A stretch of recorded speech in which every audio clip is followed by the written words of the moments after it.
Hello, friends. This is Dave Hurwitz, Executive Editor at ClassicsToday.com, here with Fabulous Concert Programs, the fourth in our series devoted to the 6 late Haydn Masses and the 32nd overall. That's a lot of concerts that you could enjoy. Far more than you'll find in your average season given by a single conductor with an orchestra. I think they usually do like 16-week seasons. So now we're at double that.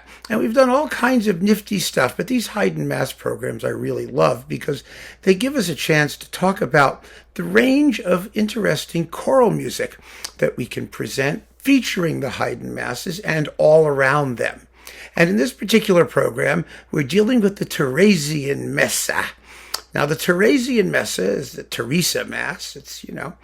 And it's not the most popular of the 6. In fact, it's probably the least popular of the 6, although none of them are like hugely popular, and it's not popular for any sensible reason. It may just be that it has no gimmicks. It doesn't have the timpani from the Mass of the Time of War, and it doesn't have, the Lord Nelson Mass in D minor, the turbulence of that particular piece, and it doesn't have the quotations from folk tunes or other Haydn works that give it catchy nicknames. No, this one is just a mass. A fabulous mass. The Esterhazy establishment was beginning to do a little better in the woodwind department since the Nelson Mass, where they had to leave them out entirely. So now we get a pair of clarinets in addition to strings, timpani, trumpets, and organ. And it's just a wonderfully symphonic, integrated, magnificent work. It's that simple. I mean, one of the things that happened to Haydn in his later phase is that his approach to harmony became so interesting. I mean, this is recognizably music of the classical period. I mean, it partakes of that particular aesthetic and that stylistic basis, but you never quite know where the harmony's going in these pieces. And every single one of them is different. I mean, for example, the way Haydn integrates the Hosanna into the Sanctus and Benedictus.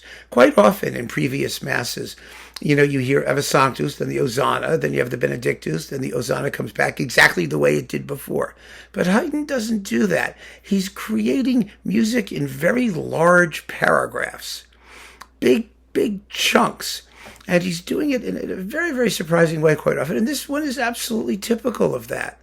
There's nothing about it that falls below the highest level of originality. And I particularly just love listening to the way Haydn uses harmony, because in classical period music, the harmony is very goal-directed. You're going to start at point A, go and do a lot of stuff, and end up back at point A, back at the beginning. But how you get there, that's the key. And these last masses of Haydn are symphonies in choral form. They really are. Not because, there have been studies of them where they actually identify separate movements and try and make it into an actual symphonic thing, just like a symphony. I don't think Haydn was thinking that way at all, frankly. I think the concept, the symphonic concept, the organic cohesion, the drama, the goal-directedness of the whole thing, that's what makes it symphonic. And with Haydn, you never quite know how you're going to get back, how you're going to get there. And that's the joy of these pieces. And it's no less the joy in the Theresienmesse. I mean, when I remember vividly seeing Leonard Bernstein conduct it with the New York Philharmonic, and he made a recording of it as well. I mean, an early digital recording that's fantastic. It's absolutely marvelous. And, Bernstein was doing Haydn Masses. I didn't know where else I would go to hear them. I mean, you could go, for example, to St. Bart's or one of the churches in Manhattan, and they would do Haydn Masses, sometimes with orchestra, sometimes just with an organ accompaniment with the choir. But I mean, a real big concert presentation, which is what the music does best. I mean, it presents it in the best possible light. So, second half is the Theresienmesse, and the first half has 2 works quite different in character. First, Ginastera, the Lamentations of Jeremiah. Now, this is for chorus a cappella. There are no instruments at all. It's in 3 movements, and it is stunningly exciting and marvelous. And I sang it, and I just adore the piece. I mean, it's so much fun to sing. It's powerful. Real, the first movement, particularly, O vos omnes, qui transitis per viam, attendite, listen, attendite. Then the basses come in, et videte si est dolor, sicut dolor meus. Oh, it's just marvelous.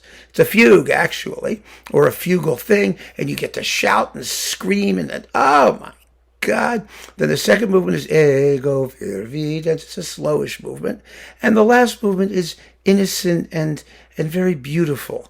Recordare Domine quid accideret no. Anyway, I can't sing anymore, but it's such a lovely work and as good as unknown to anyone who's not in a chorus. And so I think it's a really great opportunity to do a chorus-only featured thing in a concert featuring choral music. So that's that one. Then we're going to do Bernstein's Chichester Psalms. It's rousing, and it's fun, and it's a feel-good piece. It's just lovely, and it's written for an interesting also assortment of instruments.